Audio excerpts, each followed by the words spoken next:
son. You just hit with the wow effect. Oh, hello, my sweet little baby birds. I know you've been hungry, and that's why I'm here to feed you a brand new episode of Peter Fershlogner's Douchey Internet Reviews for douches who like internet reviews. And today is a very special review indeed, because I'm going to be reviewing a game based on one of the greatest movies of all time. So let me ask you this, what is the greatest movie of all time? Wrong! The answer is Hamlet. One of my all-time favorite movies, and one of the greatest animated movies ever made. But that's not the only reason this review is special. You see, I ordered something really cool off the internet, and literally, at any moment, the doorbell will ring. It's supposed to arrive before 6 p.m., and it's 5:44 right now, so there's a small window. So who's hyped for Sonic Mania? It's here! Fucking sweet, dude. Shit. Alright guys, so are you ready for the big reveal? Yes, that's right. I ordered a real African fancy line. This thing cost me $20,000, and that doesn't include shipping and handling.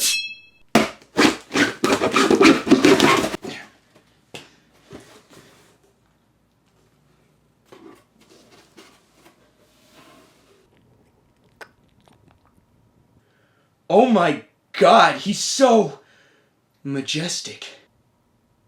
I shall call him Ziti, which is the traditional African word for macaroni. Alright, you have to sit... Ow! Look, you sit here. This is your home now. This is your perch. So without further ado, it's time to review Lion King for the Sega Genesis.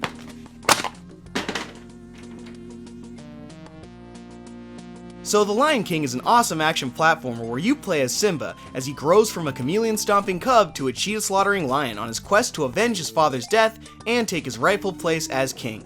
The game follows the movie pretty accurately. You start out goofing off in the Pride Lands where you're stomping on chameleons and murdering porcupines. Wait a second, was that in the movie? I mean, honestly, these little guys aren't trying to cause any trouble. In fact, they're just chilling. They won't even come after you. Well, I guess that's just the circle of life. So aside from pouncing on enemies, you can also roll into them. Now the enemies in the game vary. You've got chameleons, porcupines, exploding beetles, bonsais, shenzis, eds, vultures, cheetahs, shit-gibbons, jumping spiders, spitting frogs, and fucking assholes. All of the collectibles in the game are bugs, which is a cool nod to the film. There are bugs that restore your health, bugs that take it away, others will give you a permanent health boost, and there are even bugs that will add a permanent boost to your roar bar. Right, so you can roar. I guess it's more of an adorable growl when you're a cub. I mean, just listen to this. Aw, it's harmless. Holy shit, dude. I mean, damn. Simba's got some pipes, man. Jeez. I know it's technically possible to shatter glass with certain frequencies, but I'd love to know what frequency is required to explode a fucking beetle, dude. Man, I wish I could make stuff explode by screaming. But wait. Ah! No, wait. What did they say on Mythbusters? It's about the frequency, not the volume. Oh shit! Now, beetles aren't the only enemies affected by Simba's roar. You can also shriek at the porcupines, which will flip them over, exposing their soft underbellies ripe for the piercing claws of a young lion cub. Oh, that's actually kind of dark when you think about it, dude. Good thing Disney made sure the smaller enemies explode into a generic puff of fart dust. I could only imagine the gritty next-gen remake of this game where Simba is mauling chameleons at 60 FPS and 4K res. Make it happen, Disney. You can call it Lion Simba You Later TM. Anyways, the first stage has a pretty cool secret area with a free life and a continue. Cool. So after taking a few leaps of faith and learning to control your jumps, the stage ends with an epic battle between lion and hyena in the Pride Lands Thunderdome. I love that the hyenas salute you when you defeat them. Man, I love the hyenas. Don't they just goose step their way right into your heart? Oh wait, I forgot the Lion King had Nazi symbolism in it. Now where did I read that? Was it the Wall Street Journal? Anyways, after a cool little cutscene, it's time for the bonus stage. Now there's two types of bonus stages, both involve collecting bugs. The first bonus stage has you playing as the gassy warthog Pumba as he gallops back and forth swallowing depressing amounts of bugs. Dude, Pumba, pull yourself together, man. This shit is not healthy. You gotta pace yourself. Like, look at this schlub. He's not even swallowing. He's got the goop in his mouth, dude. The bug goop. Look, I'm gonna level with you, Pumba. You need help. I'm not gonna lie. If you keep going down this path, you're gonna end up suffering some repercussions later in life. Warthog obesity is the #1 killer of warthogs, second only to lions, hyenas, cheetahs, poachers, small bodies of water, and old age. And Timon, you're not helping either, man. You're an enabler. Stop feeding this schlemiel and get him some help. I will say that I'm actually pretty good at this minigame though, because if there's one thing I'm good at, it's eating a lot of food. I ate like a pig! Also, I love the fact that Plumbus has a special move where he clears the screen of bugs by letting out a massive burp. Pumba's my fucking spirit animal, dude. You know, now would be a good time to mention the background artwork. I mean, just look at those colors. And speaking of colors, the next stage is incredibly colorful and beautifully rendered. It's based on the musical number, I Just Can't Wait to Be King. It's got you jumping on giraffes, riding on ostrich, roaring at monkeys, climbing up hippos, and swinging from the tails of black rhinos. They did a fantastic job, but one thing I've always wondered, even when I was a kid, is how these hippos are able to keep a straight face while Simba embeds his fucking claws into the side of their heads. Hey Jerry, there's a fucking lion hanging off the side of your face there. You might want to get that looked at. Nah, it's cool, man. It's like the circle of life and shit. It looks incredibly painful, though. It is, man. It's hell, but I can't fucking move. They didn't program me to move. I also love the little birds that take off when you run by. The attention to detail is truly heartwarming. Now, the monkeys in this game will toss you around, and roaring at the pink ones will cause them to change the direction in which they throw you. So it's a simple puzzle really, but it still requires you to use the old noggin. The ostrich part of the stage has you riding an ostrich while avoiding obstacles like tree branches and tiny pink deformed rhinoceros fetuses. What are these? When I was a kid, I just thought these were pigs, but they look like weird little rhino fetuses. Anyways, this part of the stage isn't too difficult, except for the parts where you have to double jump. You see, you've got to duck under the tree branches and jump over the fetuses, but if there's a fetus hiding under a tree branch, you've got to jump over the fetus, and then Simba has to jump over the second tree branch. I had a lot of trouble with these jumps when I was a kid. They aren't too difficult now, but I still managed to die at least once during my playthrough. So once you complete this stage, you're introduced to the second bonus stage, which has you playing as Timon. This stage is pretty simple. You just run around collecting bugs. The more you collect, the more free lives and continues you're rewarded with. But watch out for black widows! If you eat a black widow, the bonus stage is over. I mean, I guess that makes sense. It's probably not a good idea to eat a black widow, but you know what they say, don't knock it till you try it. Don't try it. So after grabbing some goodies in the bonus stage, you move on to the elephant graveyard. Whoa, how awesome is it that the stage starts with the hyenas crawling out of the elephant's skull? It's just like in the movie, except for Nala's not here. As a matter of fact, I don't think Nala's in this game at all. What's with that? Why are there no identifiable female characters in this game? Hey, Anita Skarskisian, here's an idea for a video series. Tropes versus lionesses in video games. But it's my idea, I thought of it, so if you make the videos, I get a cut of the dough. Man, the foreground really stands out in this stage. I mean, you find yourself scrambling over clattering piles of bones and leaping from spines and rib cages that are jutting out of the earth. Not to mention the subtly detailed edges of the darkened backdrops. The sheer amount of detail that went into this stage is astounding. I still have trouble climbing up these fucking bones though. I remember spending so much time as a kid struggling to get to the top of this tower of ass. And what's waiting up there? A fake out reward. That's right, after climbing to the top, you can jump across to another ledge, which has a black widow on it. Collecting it takes away some of your health. But you can get it back if you hop off and collect the health bugs, which leads you directly to the edge of a fucking death trap. If you overcorrect the jump, you're gonna end up dead. Whoever put this here is a dick. It's not the only death trap in the stage either. There's also a part where you're climbing up a crevice while being chased by steam, and you're baited into collecting a bug. But if you take the bait, you'll become trapped. There is no escape. Your only option is to die. So after fighting more vultures and hyenas, you tumble down the longest elephant spine ever. Honestly, it's great that they included yet another nod to the film, but look how long this spine is. This must have been the weirdest fucking elephant in the world. So once you're out of the elephant graveyard, you're faced with outrunning the Stampede. Now your goal is to avoid the wildebeest and jump over any rocks, but tripping over a rock won't do as much damage as getting trampled, so it's preferable to miss a jump rather than put yourself on the path of a wildebeest. Fun fact, both lions and wildebeest can reach speeds of up to 50 miles an hour.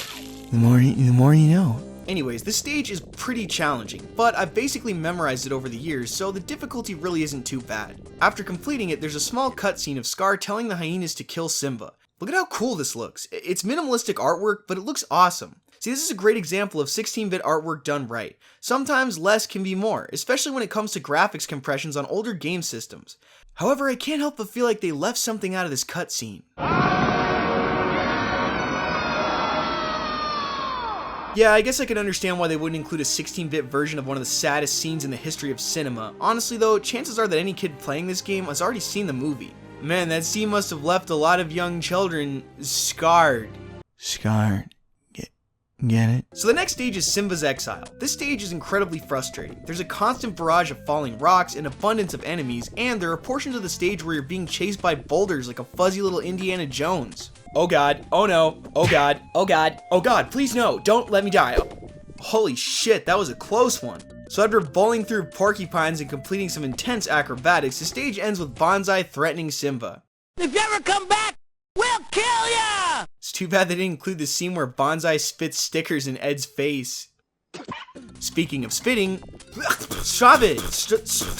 God, I hate these frogs.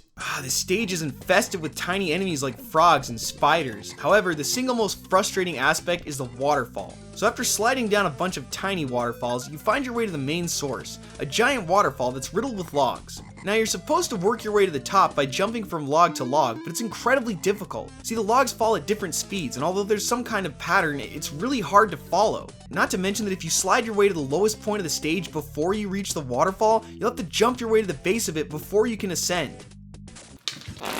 Well, it's a good thing the local deforestation is supplying me with shit tons of perfectly cut logs, but... Damn it, dude. Come on, Simba. Remember the kings of the past. Use the power of the dead kings to...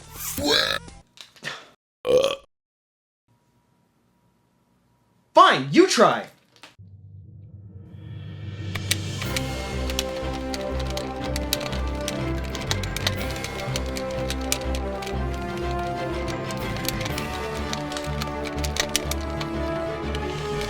Impossible.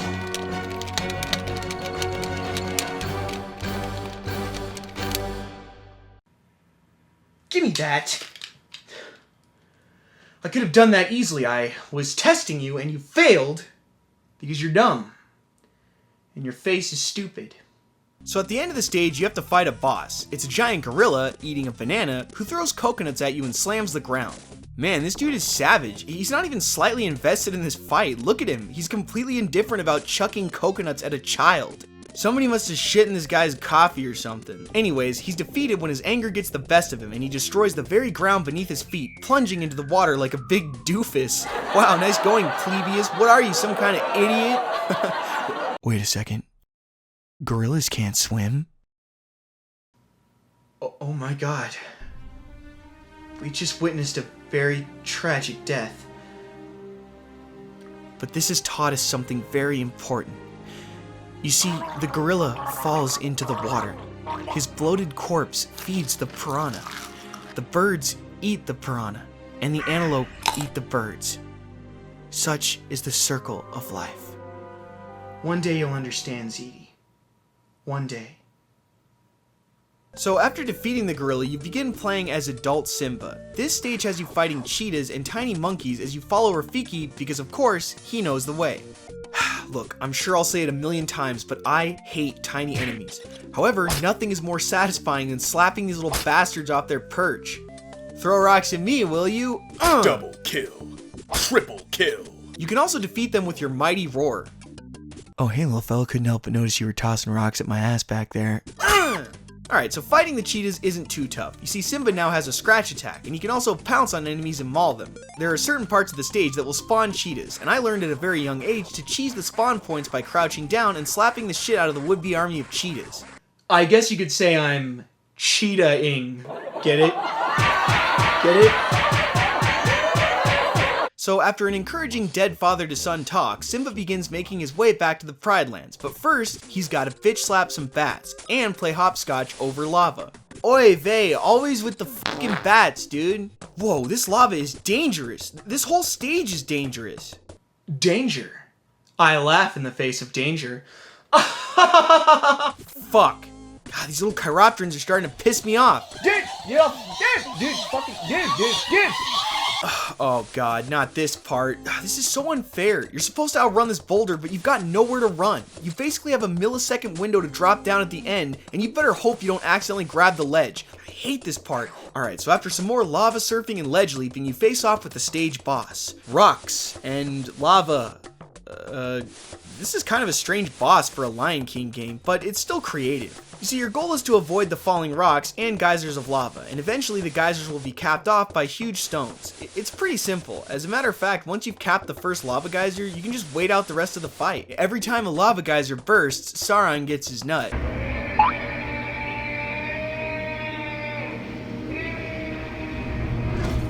So after riding Sauron's load to the surface, it's time to play through the assiest part of the entire game. Now look, tiny enemies might be one of the shittiest tropes in old school games, but I can tell you this, if there's anything, and I mean anything, worse than tiny enemies, it's fucking door mazes. Now look here, you spoiled little shits with your PS4s and your next-gen gaming. It's time to open your stupid ear holes and listen in to the tale of one of old school gaming's worst cliches. So a long time ago, way back when your grandpappy was knuckling up on Nana's Chuckle Muffin, there was a little thing called the door maze. You see kids, before we had the technology to create 3D Sonic porn, programmers didn't really have a way to create a complicated maze in a 2D game. Having only 2 dimensions to work with, the programmers decided that if they were going to implement a maze in their game, they'd have to do it by having the player choose between multiple doors. Only one door was the right door, but which door was it? Well, the player would have to guess. If the player followed the doors down the wrong path, they'd have to try again. Now I know what you're thinking, you can just complete the maze using process of elimination, but eliminating the wrong doors is going to be awfully difficult when they all look exactly alike. And when you're going through this many fucking doors, or in this case caves, it can be incredibly frustrating to remember which path you took. Now when I played this stage as a kid, I had no idea what was going on. I'd never encountered a maze stage before, and it took me quite a while to figure out I wasn't progressing, especially when the game punishes you for taking the wrong path by respawning the enemies, but not respawning the health pickups. As a matter of fact, if you don't collect the health pickups on your first run, they'll disappear completely. Well, I'll be a monkey's fucking uncle. Well, guess I just gotta keep strolling through stone buttholes until I figure out which one leads to victory. Oh, I think I did it. Yes! God, finally! Alright, this is it guys, we've reached the final stage. Your goal in this stage is to chase Scar to the top of Pride Rock. During the ascent, you'll face off with Scar multiple times, fight off hyenas, and dodge flames caused by lightning strikes. Holy shit, that is a lot of lightning. Did Scar buddy up to Zeus or something? What the hell is going on? So the fight between Simba and Scar is really cool. During the fight, you can scratch and maul Scar, and eventually when he's in a weakened state, you can grab him and flip him over you. However, if you try to use that move too early, he'll pin you down and use his ultimate strike attack strike, which will kill you instantly. So you gotta make sure to beat the ever-living shit out of him before you attempt that move. Alright Scar, it's time to end this. Hello, my name is Simba. You killed my father. Welcome to Suplex City, motherfucker!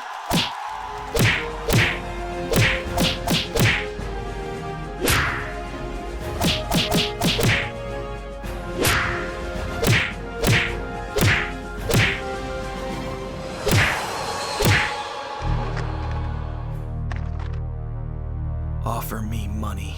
Yes, power too. Promise me that. All that I have and more, Simba, please. Offer me anything I ask for. Anything you want. I want my father back, you son of a bitch. Simba, no!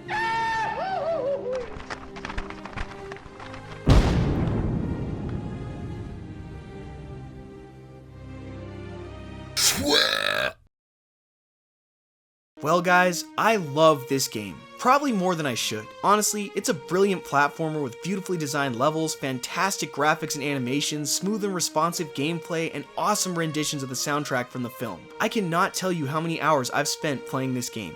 It was one of the very first video games I'd ever played. You see, The Lion King was my absolute favorite film growing up. It was the first film I saw in theaters at 5 years old, so for me, this game holds a special place in my heart. It took many rainy days, late nights, and even some early mornings before I was able to beat this game. But to a 5-year-old me, this was a door into a whole new world.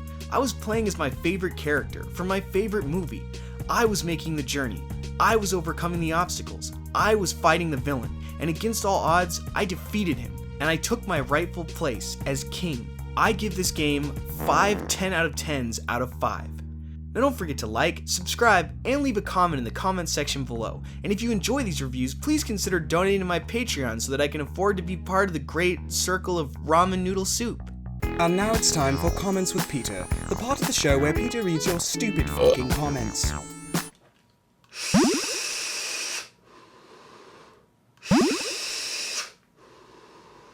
Welcome back to another episode of Comments with Peter.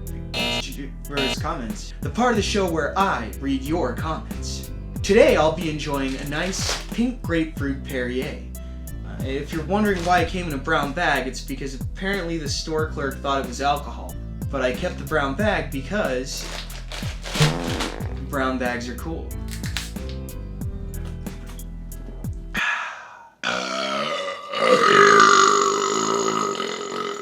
Let's read some comments. I got into the video? My 15 minutes of fame have finally come. Behold, I have asked a question which was then featured on an online satirical review show. Well, welcome to the 16th minute of fame, baby. Peter, are the rumors of your love affair with the Chiropteran true? No, they're false. Maybe if you covered your upper teeth, you wouldn't be single. Ladies, unironically, one of my favorite content creators. Just kidding, Peter, you're the most uncool cat I know, and I know at least 4. Shit. Peter, review Kid Chameleon or I will suck your cock. Love, Jeff Goldblum. Jeff, please. Peter, review my anus. Will Peter cry when annotations are destroyed? Yes, because YouTube saw it fit to take away annotations and replace it with this fucking card system that fucking sucks. Fuck YouTube! For your 5,000 subscribers, can you review Bubsy Claw's Encounters of the Furred Kind? Yeah, sure. Like I'll ever reach 5,000. I bet this comment won't be in the next video. Oh yeah? Well, guess what? It was, so ha! You lose! Wait, how's your Chiropter situation been lately? Haven't seen any in a while. Look, I can't make Chiropteran jokes anymore, okay? These YouTube heroes is constantly patrolling, and if they catch wind that I've made a Chiropteran joke, they'll come for my blood. These YouTube heroes are Chiropterans. All of them are Chiropterans. Look, I've been trying to tell you this for years. They've been suppressing my channel!